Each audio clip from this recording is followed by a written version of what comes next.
Hi, my name is Beat of the Tribe, and this is my first time showing my face on YouTube. Yay! Okay. This is a video response to Nuttymadam 3575's video, Obsessed Yes, Unhealthy No.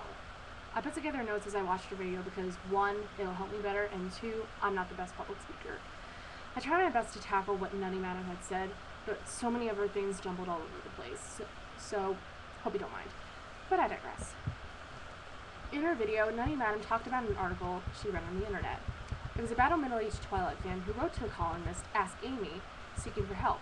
The person wanting advice said that she had grown to love the series, feeling attached to Edward Cullen and wishing she had a romance like the one he had with Bella. She felt like something was missing in her life and didn't know what to do. Amy responded by advising the fan to seek help if, keyword, if, she felt the obsession was way out of hand. I want to first address the meaning of obsession. According to thefreedictionary.com, if one is obsessed, they are, and I quote, to have the mind excessively preoccupied with a single emotion or topic. In this fan's case, it's pretty clear that it is Twilight.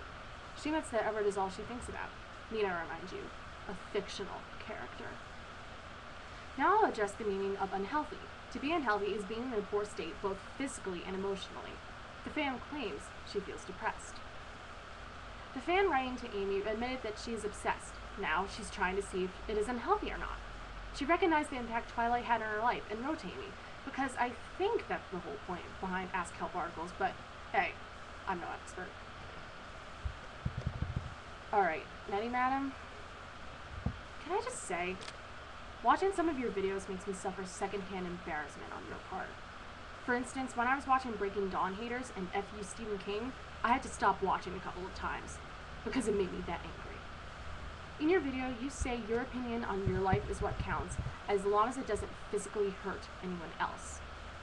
Well, what do you have to say for those obsessed Twilight fans who think violence is the best answer, who hurt anti-Twilighters because they thought they deserved it? Fans keyed somebody's car when they stated their dislike of the series. When one fan heard someone say they didn't like Twilight, what did they think was best to do? Strangle them. I could keep going, but there are more important things to talk about. What about mental harm? That's just as bad. If the fan writing to Amy admitted she's in love with a fictional character, she may be inflicting mental harm on herself. Edward doesn't exist. Therefore, her entire love life will fail because every man she'll encounter won't meet up to her expectations. She may completely miss out on an opportunity she could have had with any other man. At the end of the day, she'll have no one to blame but herself. Some obsessed Twilight fans have inflicted severe mental harm on others, too. A couple of fans consistently harassed a person who had an opinion different from theirs. Some have made threats. One Twilight fan hoped a pregnant woman who ran an anti-Twilight site to miscarry her twins, just because she didn't like the series. God knows how much mental harm that can give an expectant mother. What do you have to say about that? You question, who has got the right to tell me that I can't like it just because they think that it's not worthy of being obsessed over? Where the hell did you get this from? In Amy's response, she did not state her dislike of the Twilight series.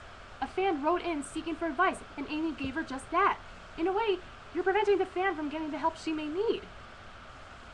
I don't know where you concocted this one from. You also say, who the fuck do you think you are that you have the right to go up to someone and tell them they can't like something just because you don't think it's worthy being liked, blah blah blah. Well, who do you think you are telling Stephen King that his opinion isn't welcome when it comes to Twilight? You're not a writer. You haven't sold 350 million copies of your books, more than Stephenie Meyer can even dream of selling. Don't tell him to shut up just because you don't know what you're talking about. Who do you think you are, telling people they are stupid for not liking Breaking Dawn? You rant in this video about people having no right to tell someone they're wrong because they think differently than you. You have no right to play God with someone else's emotions. Wow, Nuttymadam, if ignorance is bliss, then you must be the happiest person alive. You did just that same thing in your Breaking Dawn Haters video. You told people they weren't fucking geniuses if they didn't appreciate the genius of Stephenie Meyer. You told the viewers that if they didn't like Breaking Dawn, their brains weren't working. The nerve you have to play God with your viewers and then tell other people they can't do the exact same thing makes you a hypocrite at best. As a matter of fact, Nearly all of your videos reek hypocrisy, and you annoy me. And this is absolutely nothing to do with your weight. I've seen the man in the harpoons comments people have given you, and frankly, they're immature and need to grow up. I know what it feels like to be bullied over weight. It's not the way you look that bothers me. What bothers me most is the fact that you fail to practice what you preach. Alright, I hope this video somewhat made sense. Feel free to comment about what you liked or didn't like. I mean, there's gotta be some flaws in it. Nobody's perfect. Good day.